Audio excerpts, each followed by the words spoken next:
fournisseur officiel de football. Bonjour à toutes et à tous, la France est en finale de cette Coupe du Monde au Qatar. C'était la fête dans les vestiaires avec toujours ce chant mythique, Freed from Desire. De nombreuses personnes se sont invitées aux festivités, comme Emmanuel Macron, Marcel Desailly et même Blaise Matuidi. Ils seront sûrement au stade dimanche pour supporter les Bleus, et Karim Benzema, lui, pourrait ne pas faire le déplacement. Car selon RMC, le Madrilène n'a pas encore demandé à son coach, Carlo Ancelotti, s'il pouvait quitter le Real pour voir la finale, alors que beaucoup de médias ont assuré que son club l'a autorisé à partir. Et d'après le site espagnol Relevo, le Ballon d'Or n'a pas l'intention de se rendre au Qatar pour voir le match de ses coéquipiers.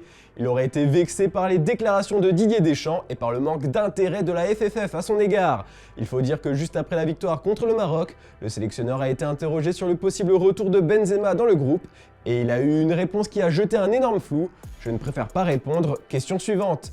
Et ce n'est pas tout, 61% des Français sondés par l'IFOP jugent que l'absence pour cause de blessure de Karim Benzema a permis aux autres joueurs de l'équipe de France de libérer leur potentiel sur le terrain. Un avis qui doit blesser celui dont l'absence était perçue comme un véritable drame il y a quelques semaines pour une majorité de supporters.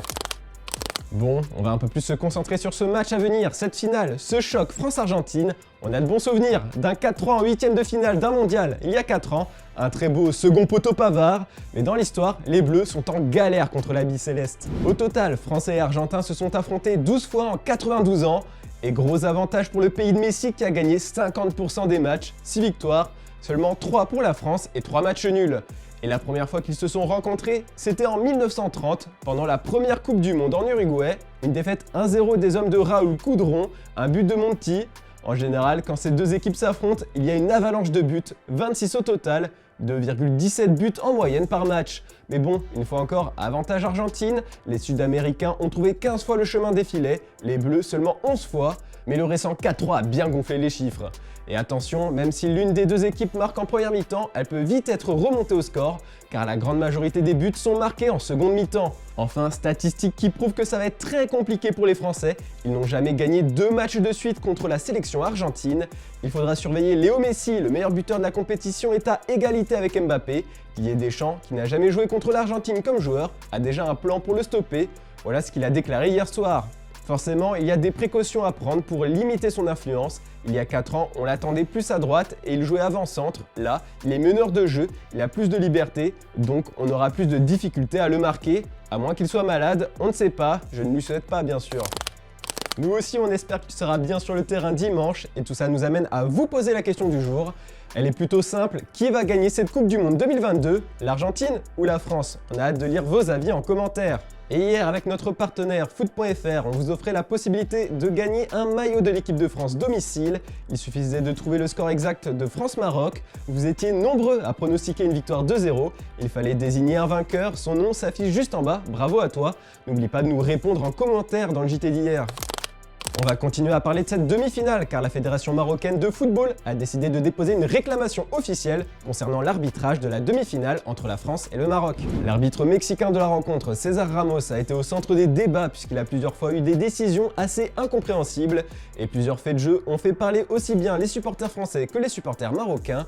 Selon nos informations, la FRMF a tout simplement décidé de déposer une contestation officielle auprès de la FIFA par rapport à l'arbitrage de cette demi-finale.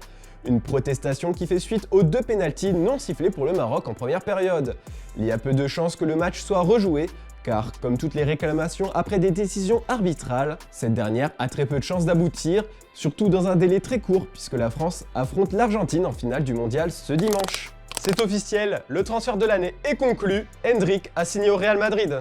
Le Real Madrid, Palmeiras, Endrick et sa famille ont conclu un accord selon lequel le joueur pourra rejoindre le Real Madrid à sa majorité en juillet 2024.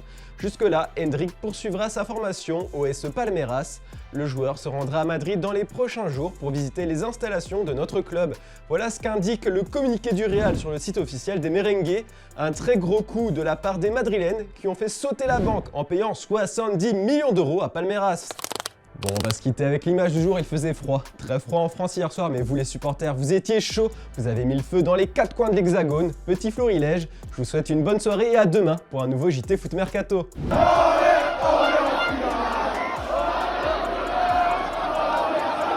Allez,